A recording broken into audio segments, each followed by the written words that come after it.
হলো হাবিব, আপনি কেন চেহারা মলিন করেন? চেহারা মলিন করবেন না, মন খারাপ করবেন না। আমি আল্লাহ আপনাকে কাউসার দান করেছি। 3 নম্বর ব্যাখ্যা, হাবিব, আমি আল্লাহ আপনার উম্মতির ভিতরে অধিক পরিমাণ আলেম ওলামা দান করেছি।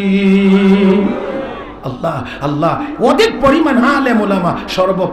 সর্বপ্রথম তো বাতিলের যে কোনো হামলা আসে, ওলামায়ে কেরাম এই জাতিকে সতর্ক করেন, আর এই জাতিকে ইমানদারদেরকে সাথে নিয়ে সব বাতিলের মোকাবেলা করে। আমার বন্ধুরা, নাস্তিক ব্লগার যখন আমার নবীর ইজ্জতের উপরে হামলা করেছে, 90 বছর বয়সের বুড়া মানুষটি শাইখুল ইসলাম আল্লামা আহমদ শফি রাহমাতুল্লাহি আলাইহি সেই চট্টগ্রাম থেকে বাংলাদেশের সেই এক প্রান্ত চট্টগ্রাম থেকে ঢাকার শাপলা চত্বরে গিয়ে নবীর ইজ্জত রক্ষার জন্য হাজির হয়ে গেছে। কথা ঠিক না? হ্যাঁ, তখন কিন্তু আমরা মাশাআল্লাহ 12 রবিউল আউয়ালের জিলাফি খানেওয়ালা বুজুর্গদের একজনেরও চেহারা দেখি। সময় নাই বিদায় আমি আর সেদিকে যাইতে পারলাম না। তবে একটা ছোট্ট কথা শুধু বলি, লাইলি মজনুর কথা তো আপনাদের জানা আছে, এটা আবার জানে না কেউ নেই। মজনুর কাজই হলো সারাদিন লাইলি লাইলি লাইলি লাইলি লাইলি লাইলি লাইলি লাইলি। তো লাইলি চিন্তা করে, এত করে আমার জন্য এত পাগল, তার জন্য আমারও তো একটু কিছু করা দরকার। এই জন্য 1 গ্লাস করে দুধ পাঠায়। এখন মজনু খুব মনের আনন্দে দুধ পান করে। এই দৃশ্য দেখে কিছু বুজুর্গরা কয়, উমা লাইলি লাইলি জপলি তো দেখা যায় দুধ পাওয়া। এতে গিয়া তাল গাছের নিচে একজন বয়ে গেছে, আম গাছের নিচে আরেকজন বয়ে গেছে, কাঁঠাল গাছের নিচে আরেকজন বয়ে গেছে। বৈশা লাইলি লাইলি লাইলি খাদে মায়া দেখে মজনুর আর অভাব নেই। দুধ কয়জন দিবে? তো যাক, সামনে যারে হয় দিয়ে যায়, দিয়ে চলে যায়। মজনু কিছুদিন এই অবস্থা দেখে খাদেম গিয়া কয়, লাইলি রে কয়, আমরা যে দুধ পাঠান এখন আমি কারে দেব? মজনুর তো অভাব নেই। কি তাল গাছের নিচে একজন, কাঁঠাল গাছের নিচে একজন, আম গাছের নিচে একজন, কারে দেব আমি? এমন নিয়ে বলে, হ্যাঁ। কচ্ছা ঠিক আছে। এবার দুধ না দিয়া ছুরি দিছে, চাকু দিছে, আর একটা পাত্র দিছে, দিয়ে বলছে, যাও যারা যারা আমার নাম জপতেছে এদের কাছে গিয়ে বলবো, তুমি কি লাইলির আশেক? বলে, হ্যাঁ আশেক। কথা হলে তোমার লাইলি অসুস্থ, বলছে একটু রক্ত দেওয়ার জন্যে, তোমার শরীরে রক্ত দিলে লাইলি ভালো হয়ে যাবে। এবার খাওয়াতে পাইছে ওই তাল গাছের নিচে যারে, আসসালামু আলাইকুম, আপনি কি লাইলির আশেক? বলে, হ্যাঁ। দেখো না কত বড় তসবি। আচ্ছা, তাহলে লাইলি তো প্রতিদিন আপনাকে দুধ দিতেন, এখন তো তিনি অসুস্থ, দিতে পারছেন না, রক্ত শূন্যতায় ভুগছেন, আপনি যদি একটু রক্ত দিতেন তাহলে আপনার লাইলি ভালো হয়ে যেত। মুখ ভেঙে দিয়ে কয়, আমি রক্ত দিয়ে দুধ খাই না। হ্যাঁ, কি দিয়ে কি খাই না? রক্ত দিয়ে দুধ খাই না। আচ্ছা, আরেকজনের কাছে গেছে, হেও কয় আমি রক্ত দিয়ে দুধ খাই না। আরেকজনের কাছে গেছে, হেও কয় আমি রক্ত দিয়ে দুধ খাই না। হাঁটতে হাঁটতে যাইতে যাইতে রেঙ্গা মাদ্রাসা পর্যন্ত গেছে। আসেনি? কোন দিকে? কোন দিকে? এইদিকে নি? আচ্ছা, তো এইদিকে না, তো এইদিকে। আচ্ছা নেন, আমি তো বোঝানোর জন্য হাত লড়াইছি, দিক ঠিক করে না। আচ্ছা, এখন যাই না, নিলাম। মাদ্রাসা গেট পর্যন্ত গেছে, গিয়া দেখে এখানে দি আরেকজন লাইলি লাইলি জপতেছে। আল্লাহ, গিয়ে কো, তুমি কি লাইলির আশেক? হ্যাঁ, অবশ্যই আমি লাইলির আশেক, অবশ্যই আমি লাইলির আশেক। তোমার লাইলি অসুস্থ, রক্ত লাগবে, রক্ত দিলে লাইলি সুস্থ হবে।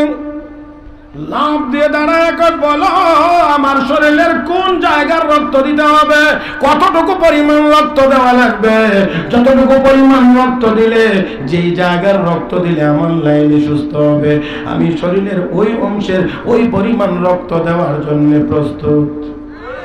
আর একটু জোরে কন। তাহলে এবার আপনারা বলেন, আসল কোনটা আর নকল কোনটা? আমার ভাইরা, আমার বন্ধুরা, দুধ খানেওয়ালাটি নকল, রক্ত দেনেওয়ালাটা আসল। এভাবে বললে হবে না, জোরে। হে মুসলমান, জিলাপি খাওয়ার আশাক দাবি করে তোতা পরিষ্কার আমার নবীর ইজ্জতের উপরে হামলা হলে বিবৃতি দেওয়ার লোক পাওয়া যায় না। নকল নকল নকল। কওমি মাদ্রাসার ওলামায়ে কেরাম শাপলা চত্বরে রক্ত দিয়েছে, আবারও যদি কোনোদিন প্রয়োজন হয়, আবারও নবীর ইজ্জত রক্ষার জন্য যত রক্ত লাগে কওমি মাদ্রাসার উলামায়ে কেরাম সেই রক্ত দেওয়ার জন্য তখনও প্রস্তুত থাকবে।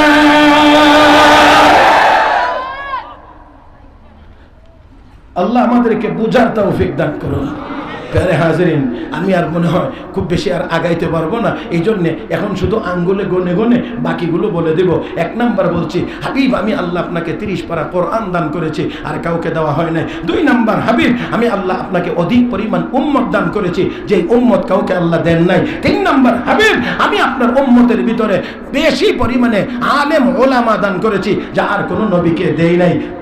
4 নাম্বার, ইন্না আ'তাইনাকাল কাউসার, হাবিব আমি আল্লাহ আপনাকে কাউসার দান করেছি। 4 নাম্বার ব্যাখ্যা হলো আমি আল্লাহ আপনাকে শাফাআতে কুবরা দান করেছি। যেই সময়ে সব নবীরা নাফসি নাফসি বলবেন, সেই সময়ে আমার নবী সুপারিশ করবেন। তাহলে বোঝা গেল এটা আর অন্য কোনো নবীর মধ্যে বলেন নাই, এটা হলো আমার নবীর শান। 5 নাম্বার আল্লাহ রাব্বুল আলামিন বলেন, হাবিব আমি আল্লাহ আপনাকে কাউসার দান করলাম। তার 5 নাম্বার ব্যাখ্যা হলো আমি আল্লাহ আপনাকে হাউজে কাউসার দান করলাম। আল্লাহর নবীর হাতে হাউজে কাউসারের পানি পান করার কি দরকার আমাদের? হাজুরে কান আমার ভাইরা, আমার বন্ধুরা, যদি হাউজে কাউসার পান করতে হয় একটা নেক আমল করতে হবে আর একটা বদ আমল ছাড়তে হবে। আল্লাহর নবী বলেন সর্বপ্রথম আমি হাউজে কাউসারের কিনারায় গিয়ে হাজির হব, আমার উম্মত পানি পান করার জন্য আসবে। নবীর সাহাবী বলেন ইয়া রাসূলুল্লাহ আতারিফুনা ইয়াউমা ইদিন, ওগো নবী ওই দিন কি আপনি আমাদেরকে চিনবেন? নবী বলেন হ্যাঁ অবশ্যই আমি তোমাদেরকে চিনব। কেমন করে চিনবা? কুলাকুম সীমাউন, তোমাদের নিদর্শন থাকবে। কি নিদর্শন? ওয়ারাম মুহাজ্জালিনা মিন আসারিল ওযু, আল্লাহর নবী কো উম্মত আমার যে উম্মতেরা 5 ওয়াক্ত নামাজি হবে, ওযু করবে, শরীরের যেই অঙ্গ ওযুতে ধুইবে ওই অঙ্গগুলোকে আমার আল্লাহ পূর্ণিমার চাঁদের মতো উজ্জ্বল বানায়া দিবে। আমি দেখে চিনবো এটা আমার উম্মত, আমি তাকে পানি পান করাবো।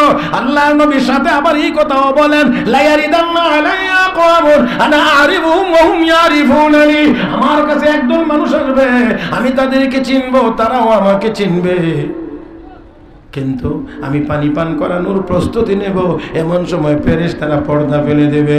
আমি তখন বলবো ফেরেশতারা পর্দা ফেলে দিলা কেন? তারা তো আমার উম্মত। নবী গো ফাইন্নাকা লা তাদরি মা আহদাসু বা'দাক, আপনি জানেন না আপনি দুনিয়া থেকে চলে আসার পরে তারা আপনার ধর্মটাকে কি পরিমাণ বিকৃত করেছে। ওগো নবী আপনার আজানের আগে দরুদ ছিল না, তারা দরুদ লাগাইয়া দিছে। আপনার জানাজার পরে দোয়া ছিল না, তারা দোয়া লাগাইয়া দিছে, বাড়াইয়া দিয়েছে। আল্লাহর নবী এই জন্য পর্দা ফেলে দেওয়া হয়েছে। আমার নবী তখন বলবেন সোহকান লিমান গায়্যারা বাদি, দূর দূর আমার দিন যারা পরিবর্তন বিকৃত করেছো, তোমাদের জন্য তোদের জন্য হাউজে কাউসারের পানি নাই। তাহলে বোঝা গেল হাউজে কাউসার পান করতে হলে যেমন নামাজ লাগবে তেমন আমল নামা থেকে বেদাত দূর করতে হবে। যেমন করে নামাজ পড়তে হবে বেদাত ছাড়তে হবে, জোরে কোন ঠিক না? তাহলে আমার বন্ধুরা, তাহলে বেদাত ছাড়তে হবে, নামাজ পড়তে হবে, হাউজে কাউসারের পানি পান করা যাবে। রহমতের নবী বলেন 1 গ্লাস পানি পান করাইয়া দিলে 50,000 বছর। কতদিন কইছি? আবার বলেন কতদিন বলছি? 50,000 বছরের ভিতরে আমার ওই উম্মতের আর পানির পিপাসা লাগবে না। কয়টা হইছে? কথা কয় না, কয়টা হইছে? যেই 5টা বলছি এই 5টা কি আমাদের নবীর বাইরে আরো কারো মধ্যে আছে? বলছিলাম হাদিসে আছে কয়টা? 6টা। 5টা বলছি, আরো কয়টা রয়েছে? অত বড় মৌলা নাই বললে আমি কেমনে কথা বলবো? হ্যাঁ দেখেন না আপনারা, দেখছেন না? মাশাআল্লাহ, আল্লাহু আকবার। যাক আলহামদুলিল্লাহ, আমি একেবারেই কম সময় শেষ করব। হযরত মাওলানা দেলোয়ার হোসেন মাইজি দামাত বারাকাতুহু গুরুত্বপূর্ণ বয়ান করবেন ইনশাআল্লাহ, মন ভরে শুনবেন। আর ইয়াং মানুষ, হ্যাঁ যুবক মানুষ আলহামদুলিল্লাহ জোরালো সরালো গরম নরম সব কিছু পাবেন ইনশাআল্লাহ। বয়ান শুনবেন। আর আমার তো ওয়াজের বয়স মাত্র 33 নম্বর বছর চলে, বেশি দিন হয়েছে না। হ্যাঁ, তো এই জন্যে আমরা কি আর এখন এই জোয়ানদের সাথে কুলাইতে পারবো? এই জন্য আগেই সারেন্ডার ভালো, কি বলেন ঠিক না? আল্লাহ হায়াতে বরকত দান করুক, ইলম আমলে বরকত দান করুক। মুহতারাম হাজরিন, তবে তবে তবে আমি ওনার বাড়ি যে এলাকায়, ওই এলাকায় আমি যখন ওয়াজ করি তখন মাদ্রাসা মনে হয় ভর্তি হয়েছে কি না কে জানে, বুঝেন নাই মনে হয়। এই যে মাইজি লেখে না, মাইজি, এটা কিন্তু গ্রামের নামের সাথে মিলাইয়া, গ্রামের নাম মাইচর, থানা, হোমনা, জেলা।